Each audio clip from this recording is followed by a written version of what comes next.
முதல்ல உங்களுக்கு வாழ்த்துக்களும் பாராட்டுக்கணும். ஏன் அப்படின்னா, பொதுவாகவே மின்சாரம் நிலக்கரி, நீர், காற்றாலை மின்சாரமும் இருக்கு. இப்போ நீங்க ஒரு பசுமை மின்சாரத்தை தேடி எக்கோ ஃப்ரெண்ட்லியா சூரிய மின்சாரத்தை நீங்க தேர்ந்தெடுத்திருக்கீங்க.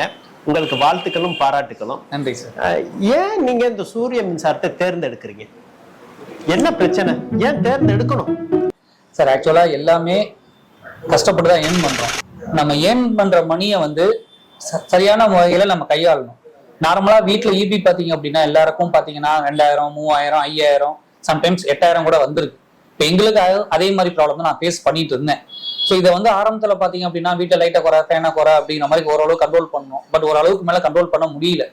அப்படிங்கும்போது இதுக்கு ஆல்டர்னேட்டிவ் சொல்யூஷன் என்ன அப்படின்னு தேடும் போதுதான் சோலார் எனக்கு ஒரு பெஸ்ட் சாய்ஸா எனக்கு தெரிஞ்சு. ஸோ அப்படிங்கும்போது 2-3 நிறுவனத்தை நான் அப்ரோச் பண்ணியிருந்தேன் ஆரம்பத்துல. பட் ஒவ்வொருத்தரும் ஒரு கொட்டேஷன் கொடுத்துருந்தாங்க. அவங்க சர்வீஸ் ஒவ்வொன்றும் ஒரு மாதிரி இருந்தது. அதுல எனக்கு பெஸ்டா தெரிஞ்சது SPC solar. Mister Pushparaj sir எனக்கு இன்ட்ரோடியூஸ் ஆனாரு. ஸோ மெயினா இதுல அவங்க என்ன எனக்கு சப்போர்ட் பண்ணாங்க அப்படின்னா A to Z. எக்ஸாம்பிள், எனக்கு மானியம் அப்ளை பண்றதுக்கா இருக்கட்டும், இல்ல பேங்க் லோன் அப்ளை பண்றதா இருக்கட்டும், போஸ்ட் சர்வீசஸா இருக்கட்டும், எல்லாமே எனக்கு பெஸ்டாவே நல்லாவே பண்ணி கொடுத்தாங்க. அதனால நான் எஸ்பிசியை நான் செலக்ட் பண்ணேன் சார்.